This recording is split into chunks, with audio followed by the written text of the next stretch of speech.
अस्सलामुअलैकुम एवरीवन, मैं हूं Sabiya Sardar. Welcome back to another video. उम्मीद करती हूँ कि आप सब लोग बिल्कुल खैरियत से होंगे, ठीक ठाक होंगे और बहुत खुश होंगे। मैं भी अल्हम्दुलिल्लाह यहाँ बिल्कुल ठीक ठाक हूँ।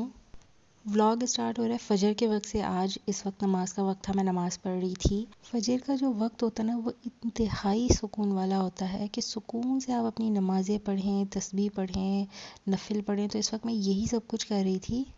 और आप सब जानते तो हैं ही कि ये महीना ज़िलहज का महीना है, तो इस महीने में कितनी बरकतें होती हैं और शुरू के 10 दिन कितने इम्पॉर्टेंट होते हैं। इस महीने में रोज़े रखना, तस्बीह पढ़ना ज़्यादा से ज़्यादा और दुआएं मांगना बहुत ज़्यादा अहमियत रखता है। और एक जो तस्बीह है तकबीर पढ़ने की, तो वो तो बहुत ही पढ़नी चाहिए शुरू के 10 दिन में। जब तक हज होता है तब तक उस तस्बीह को बहुत कसरत से पढ़ना चाहिए। इस वक्त भी मैं वही तस्बीह पढ़ रही थी, सुकून से बहुत। और जितनी कसरत से पढ़ सकते हैं उतनी कसरत से पढ़ें। ये नहीं कि बस 100 दफ़ा पढ़ ली, आप चाहें तो 200 दफ़ा, 300 दफ़ा और इससे ज़्यादा भी अगर आप पढ़ सकते हैं तो आप उतनी दफ़ा पढ़ें। मतलब आप जितना ज़्यादा पढ़ेंगे उतना ही ज़्यादा अच्छा होगा। और वो तस्बीह ये है, अगर आपको नहीं पता तो आप मेरी स्क्रीन पे ये देख लीजिए, यहाँ पर भी मैंने अटैच कर दी है पिक्चर। इसके अलावा मैं और भी तस्बीह पढ़ती हूँ। मैंने हर नमाज की अलग अलग तस्बीह बनाई हुई है। मैं बैठ के पढ़ती हूँ सुकून से 100 दफ़ा, 200 दफ़ा। तो मैं वही सब भी कर रही थी और वो सारी तस्बीह भी पढ़ रही थी। और बस यहाँ पर तस्बीह वगैरह पढ़ने के बाद मेरी नमाज़ कंप्लीट हो चुकी थी दुआ मांगने के बाद। तो यहाँ पर मैं कुरान पाक पढ़ने बैठ गई थी। और ख़ास तौर पर मैं फजर की नमाज़ के बाद सूरह यासीन लाजमी पढ़ती हूँ। और ये मेरी बहुत पुरानी आदत है कि जब मैं फजर के लिए उठ जाती हूँ तो नमाज के बाद मैं लाजमी सूरह यासीन पढ़ती हूँ।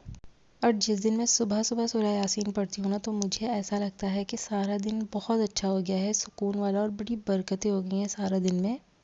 अगर आप सब लोग ऐसा नहीं करते तो किसी एक दिन ज़रूर ऐसा कीजिएगा कि फ़जर की नमाज़ के बाद लाजमी सूरह यासीन पढ़ें और फिर फ़ील कीजिएगा कि आपका दिन कितना सुकून वाला है और बरकतों वाला है। और बस यहाँ पर मेरी तमाम इबादत कंप्लीट हो चुकी थी। और जब मैं कुरान पाक पढ़ के उठी और मैंने देखा अपनी विंडो के बाहर, तो इतना खूबसूरत मंज़र हो रहा था। इस वक्त आसमान इतना हसीन हो रहा था ना। और इस वक्त कुछ 6:10 हो रहे थे बस। 6:30 से लेकर तकरीबन 7 बजे तक पूरा सूरज निकल जाता है। अभी सर्दियां हैं तो इसलिए देर से होता है। और गर्मियों में तकरीबन 5:30, पौने 6 और 6 बजे तक सुबह हुई हुई होती है ठीक ठाक। और बस उसकी थोड़ी देर के बाद मैं सो गई थी, थोड़ा मैंने आराम किया और फिर 8 बजे तक उठ के मैंने नाश्ता किया था। और यहाँ पर मैं आप सबके साथ शेयर कर रही हूँ कलेजी की रेसिपी, बड़े मज़ेदार सी। तो ये मेरी पिछले साल की रेसिपी है, तो अब मैं आप लोगों के साथ इसको शेयर कर रही हूँ। लास्ट ईयर मुझे मौका ही नहीं मिला था इसको एडिट करके अपलोड करने का, और इस साल भी कुछ ख़ास मौका नहीं मिला, तो अब मौका है तो मैंने सोचा क्यों ना आपके साथ इसको शेयर किया जाए। और ये मैंने ज़िंदगी में पहली दफ़ा बनाई थी कलेजी, अपनी अम्मी से रेसिपी पूछ पूछ के। कलेजी बिल्कुल फ़्रेश थी, तो इस वक्त मैंने उसको पहले अच्छे से धोया और उसके अंदर विनेगर डाल के उसको छोड़ दिया था तकरीबन 1 घंटे के लिए। और फिर उसके बाद मैंने गर्म पानी में थोड़ा सा लहसुन अदरक डाला और फिर इसको 1 घंटे के लिए मैंने उबलने के लिए छोड़ दिया था। ये अच्छी तरह पक गई थी और आप ये देख ही सकते हैं किस तरह ये उबल रही है।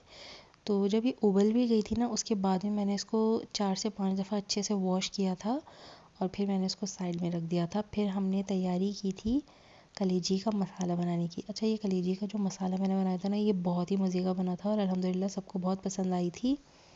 मैंने यहाँ पे तकरीबन 2 दरमियाने साइज़ की प्याज ली थी और उसको मैंने काट लिया था। और यहाँ पर आप टमाटर की तादाद देख ही सकते हैं, अच्छे से टमाटर डालना है भर भर के। तो यहाँ पे मैंने भर भर के टमाटर काटे। और यहाँ पर मैंने हरी मिर्चें 3 ली थी और ये हरी मिर्चें बहुत ही तेज़ थी, तो इसीलिए 3 ही काफ़ी थी। और यहाँ पर अब मैंने लिया 1 टेबल स्पून ज़ीरा और 1 टेबल स्पून साबुत धनिया, और इन दोनों को मैंने अच्छे से भून लिया है। और भूनना इतना है कि इसकी खुशबू आने लगे। तो जब खुशबू आ जाएगी और ये भुन जाएगा, हल्का हल्का सा ब्राउन हो जाएगा, फिर इसको किसी हिमाम दस्ते में आपने डाल के कूटना है। और ये मतलब इतना पाउडर नहीं बनाना, दरदरा सा थोड़ा रखना है। और बस ये हमारे सारे मसाले हो गए रेडी। अब हम प्याज वगैरह को फ्राई करेंगे। सबसे पहले तेज़ गरम तेल में मैंने यहाँ पर प्याज डाली है और इसको बहुत डार्क ब्राउन नहीं करना, थोड़ा सा डार्क से थोड़ा कम ही ब्राउन करना है। तो जब वो ब्राउन हल्की हल्की हो गई थी तो फिर मैंने उसके अंदर लहसुन अदरक का पेस्ट डाला था और वो मैंने तकरीबन 3 टेबल स्पून डाला है, अच्छे से भर के डालना है। फिर उसके अंदर 1-2 मिनट के लिए बस वो उसको घुमाएं फिराएं, फिर उसके अंदर टमाटर डाल दें। टमाटर को अच्छे से नरम होने देना है और फिर इसके अंदर डालने हैं सारे मसाले। मसाले में मैंने बेसिक मसाले डाले जो हम घर के यूजुअली खानों में यूज़ कर रहे होते हैं।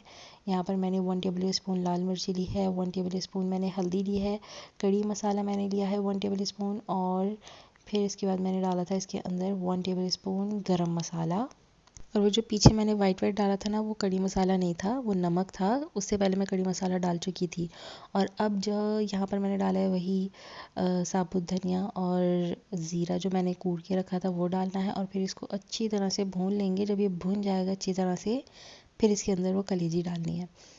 ये जो कलेजी पकी थी ना, इसने अच्छा खासा टाइम ले लिया था, तकरीबन 3 से 4 घंटे मुझे सिर्फ कलेजी पकाने के लिए लग गए थे। ये कलेजी पक्की नहीं रही थी, मतलब गल नहीं रही थी जिस तरह की मैं सॉफ्ट चाह रही थी।